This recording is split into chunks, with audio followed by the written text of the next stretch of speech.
The foreclosure notice was taped to my front door. Not in the mailbox. Not slipped under the door.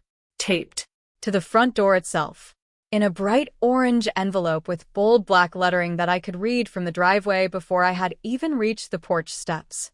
I stood there for a moment with my keys still in my hand and my coffee going cold and the Nevada morning already hot at 7:45.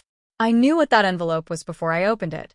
I think some part of me had known something was coming for a very long time. Not this exactly. Not a foreclosure notice on a Tuesday morning in October. But something. A shape in the dark that I had been circling without letting myself look at directly. I took the envelope off the door. I went inside. I sat at the kitchen table and I read it. 90 days past due on the mortgage. 4 missed payments. Formal notice of foreclosure proceedings. I set it down on the table very carefully. And then I picked up my phone and called a woman named Helen Park. Not Marcus. Not my sister. Not my mother. Helen Park. My financial advisor, who I had been meeting with quietly for 3 months, who had a file on her desk with my name on it, who had said to me 8 weeks earlier, "If anything changes, you call me first." Something had changed. Helen picked up on the second ring.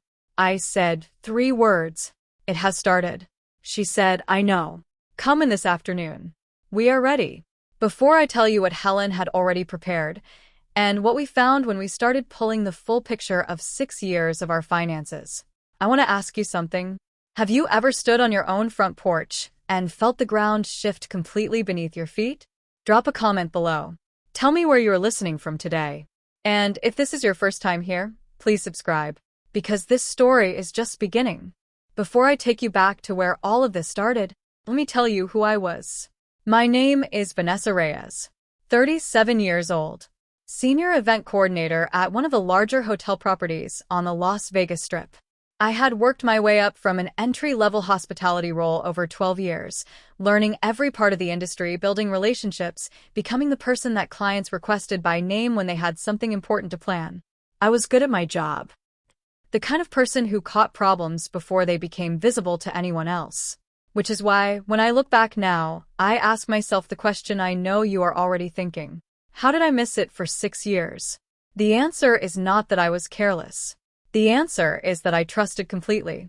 And trust, when it is given to the wrong person, does not protect you. It blinds you. Marcus Reyes had been my husband for 8 years.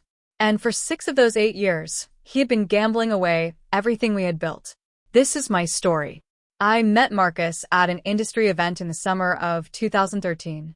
He was in commercial insurance, specifically coverage for hospitality and entertainment venues, which meant our professional worlds overlapped enough to give us things to talk about but were different enough to stay interesting.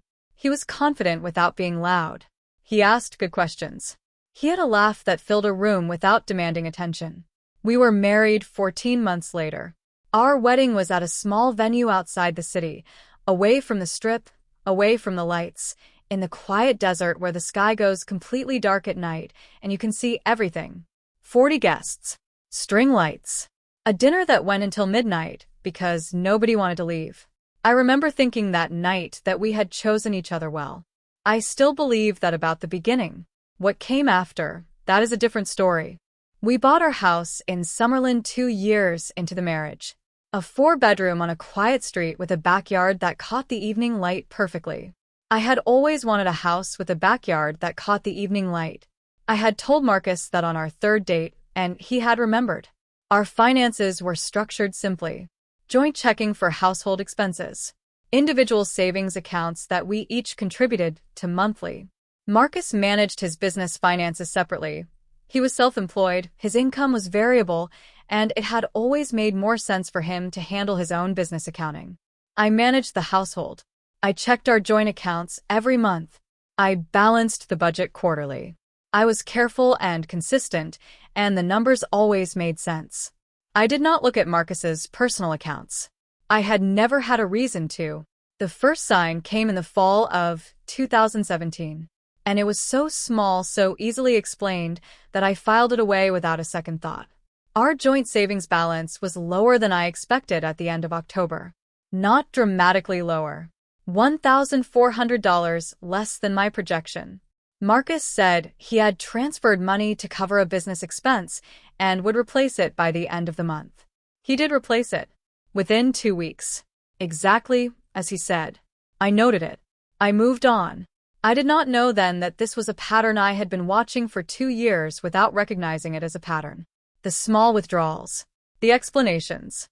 The replacements. The careful calibration of amounts small enough to be explained, replaced quickly enough to avoid scrutiny. Marcus had been doing this since 2015. By the time I found the foreclosure notice in 2021, he had moved $340,000 out of various accounts. I thought I understood. But I am getting ahead of myself. 2018 was a good year on the surface. Marcus had a strong business year. We renovated the kitchen. We took a trip to Sedona in the spring and one to San Francisco in the fall. We talked about the future in the easy, comfortable way of people who believe the ground beneath them is solid. I was happy. I had no visible reason not to be. 2019 was when the texture changed. Not dramatically. Not in a way I could have pointed to cleanly in the moment. Marcus became slightly less present. Not absent. Just somewhere else even when he was sitting across the table. He started coming home later than usual, not significantly later, 30 minutes, an hour, with explanations that were always reasonable. Client dinners. Industry events. A poker night with colleagues that became a regular Thursday thing. I noticed the poker nights.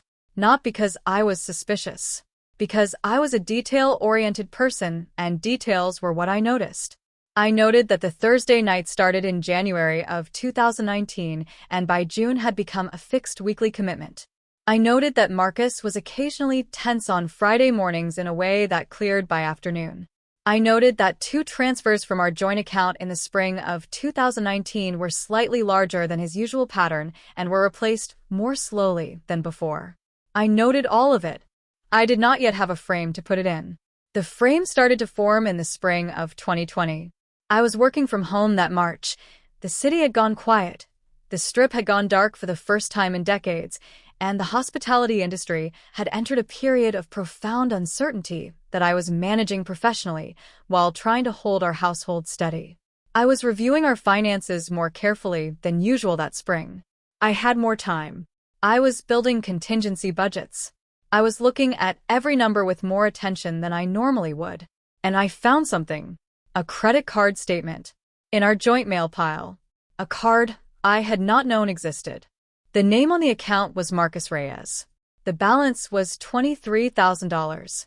The transaction history showed 18 months of charges, restaurants I did not recognize, hotels in other parts of the city, cash advances at locations I understood immediately even though I did not want to. Casinos. Not the ones on the Strip where I worked and where Marcus had always said he had no interest in gambling because he saw enough of it professionally. Smaller ones. Off-Strip. Local gaming halls. The kind of places that working professionals go to when they do not want to be seen. I sat at my home office desk and looked at that statement for a long time. Then I put it back in the pile exactly where I had found it. And I started thinking. I did not confront Marcus. I had learned, through 12 years of working in an industry where emotional reactions cost you clients and composure was the difference between managing a crisis and becoming one, that the first response to information is almost never the right one. You gather. You verify. You understand the full picture before you move. Over the following 6 weeks I gathered. I found 2 more credit cards. Both in Marcus's name only. Combined balance of $41,000. Both showing the same pattern of charges, cash advances, gaming establishments, transactions that told a story I was only beginning to read clearly. I also found something else. A letter from our mortgage servicer, filed in the back of Marcus's desk drawer in an envelope that had been opened and refolded carefully. A notice of 1 missed payment, dated 4 months earlier. I photographed everything with my phone. Then I called Helen Park. Helen Park was a certified financial planner I had been referred to by a colleague 2 years earlier. I had met with her twice. Once for a general financial review, and once to discuss retirement planning. She was precise, calm, and thorough. The kind of professional who asked questions most people did not think to ask. I called her on a Wednesday morning in May and told her I needed to meet. In person. and that I needed discretion. She said, "Come in Thursday." I sat across from her and laid out everything I had found. The credit cards, the missed mortgage payment, the pattern of small withdrawals and replacements that I now understood differently. The Thursday poker nights that I now understood were not poker nights. Helen listened without interrupting. When I finished, she asked one question.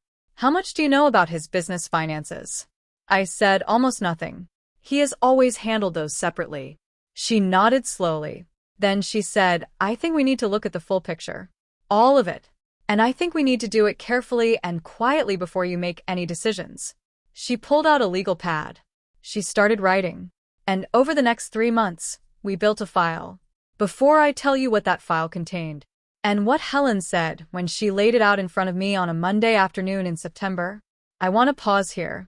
Have you ever started looking at something you had been half seeing for years, and found that once you really looked, you could not stop? Tell me in the comments. I read every single one. And if you have not subscribed yet, please do.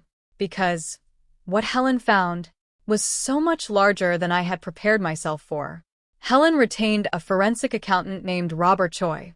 30 years examining financial records. He had worked on divorce cases, fraud investigations, and business disputes. He was methodical and thorough, and completely unshockable. What Robert found over 8 weeks of examination ran to 61 pages. Let me tell you what was in those pages. Marcus had been gambling since 2015. Not casually, not occasionally, compulsively, progressively, in the particular way that addiction operates, starting manageable and becoming consuming over time. In the beginning, he had used his own personal savings. When those were depleted, he had begun moving money from our joint accounts in small amounts, always replacing them quickly enough to avoid detection. This had worked for approximately 18 months. When the joint account strategy became insufficient, he had opened the credit cards. 3 of them over 2 years. Used them to fund casino visits and cash advances. Paid the minimums from a business account I had no visibility into. When the credit card minimums became unmanageable, he had done something that Robert explained to me very carefully. He had refinanced our mortgage without telling me. Not a second mortgage. A full refinance. He had accessed $87,000 in home equity through a cash-out refinance. The paperwork had required my signature. I had not signed it. Robert's examination of the loan documents found a notarization irregularity that he flagged for further investigation. The $87,000 had been deposited into a personal account I did not know existed. It was gone within 7 months. By the time the foreclosure notice appeared on our door, Marcus was 4 months behind on the refinance mortgage, had $64,000 in outstanding credit card debt, and had depleted every joint savings account we held. The total amount he had moved, spent, or lost through gambling over 6 years was $340,000. I sat across from Helen and Robert in her office on a Monday afternoon, and I looked at that number. And I thought about the kitchen renovation in 2018, the trips to Sedona and San Francisco, the string lights at our wedding and the desert sky, and the way I had thought we had chosen each other well. And I thought, I am going to need an attorney. The attorney I retained was a woman named Sandra Okafor. Family law. Her office was in the downtown legal district. She had the particular stillness of someone who had sat across from a great deal of damage and remained completely unafraid of it. I put Robert's 61-page report on her desk. She read the executive summary. Then she looked up. In Nevada, she said, divorce is governed by community property law. Assets and debts acquired during the marriage belong equally to both spouses. But Nevada also recognizes what is called dissipation of marital assets, when one spouse wastes or destroys marital property through reckless or intentional misconduct. She tapped the report. Gambling addiction that results in the depletion of joint savings, undisclosed debt, and the fraudulent refinancing of the marital home constitutes dissipation. The court can take that into account when dividing assets. Significantly. What about the mortgage fraud? I asked. She looked at me steadily. The notarization irregularity Robert identified is being reviewed by a forensic document examiner. If your signature was forged on the refinance documents, that is a criminal matter. separate from the divorce proceedings, but running alongside them. I filed for divorce on a Thursday morning in November. Marcus was served at his office at 11 in the morning. He called me 4 times before noon. I did not answer. Sandra answered for me. What followed was not simple. Addiction cases in divorce proceedings rarely are. Marcus's attorney argued that his gambling addiction was a medical condition, that the dissipation of assets was the result of illness rather than intent, and should be treated with compassion rather than punished financially. Sandra's response was precise. The legal standard for dissipation does not require intent. It requires recklessness. 6 years of depleting joint savings, accumulating hidden debt, and refinancing the marital home without spousal consent met that standard regardless of the underlying cause. The forensic document examiner's report confirmed that my signature on the mortgage refinance documents had been forged. That finding was referred to the Clark County District Attorney's Office. Marcus was charged with mortgage fraud and forgery. He accepted a plea agreement. Probation. Mandatory financial restitution. À permanent record. The divorce settlement took 8 months. The marital home was sold. The foreclosure was halted pending the divorce proceedings, and Sandra negotiated with the mortgage servicer to allow a voluntary sale rather than a forced foreclosure. The proceeds after paying off the refinanced mortgage balance went entirely to me. The court determined that the equity depletion through the fraudulent refinance constituted dissipation and assigned that loss entirely to Marcus's share of the settlement. I also received the full value of our original joint savings, calculated at the amount it would have held had the dissipation not occurred. Robert's report provided the baseline figure. Marcus received significantly less than he would have in a standard community property division. He also received a payment plan for the restitution order from the criminal proceedings. Sandra sent me the final decree on a Friday afternoon. I read it at my kitchen table. The kitchen table in my house. The one I was keeping. I moved through that first weekend after the decree was signed slowly and deliberately. I repainted the front door. Not because the old color was wrong. Because I wanted to. I chose a deep terracotta that I had been looking at in paint swatches for a year. I put on 2 coats on a Saturday afternoon with the Nevada sun hot on my back and the neighborhood quiet around me. When I finished, I stood at the end of the driveway and looked at it. No orange envelope. No bold black lettering. No shape in the dark that I was circling without looking at. Just a door. My door. The color I had chosen. Helen called that evening to check in. I told her about the paint. She laughed. Good, she said. That is exactly right. I went inside and opened a new notebook. Not a budget notebook. Not a contingency plan. Just a notebook. On the first page I wrote 1 line. Everything I build from here belongs only to me. I want to ask you something before we close today. Have you ever spent years half seeing something, and then one morning seen it completely and understood that the clarity, as painful as it was also a kind of freedom? Tell me in the comments below. I read every single one of them. And if my story stayed with you today, if something in it felt familiar or gave you something you needed, please share it with someone who might need to hear it. I found a foreclosure notice on my front door on a Tuesday morning in October. I had a file already waiting. I did not fall apart. I did not rage. I simply opened the folder and let the numbers tell the truth. Because the numbers always tell the truth. If you are patient enough to read every line. Thank you for being here today. The next story is already waiting. I will see you there.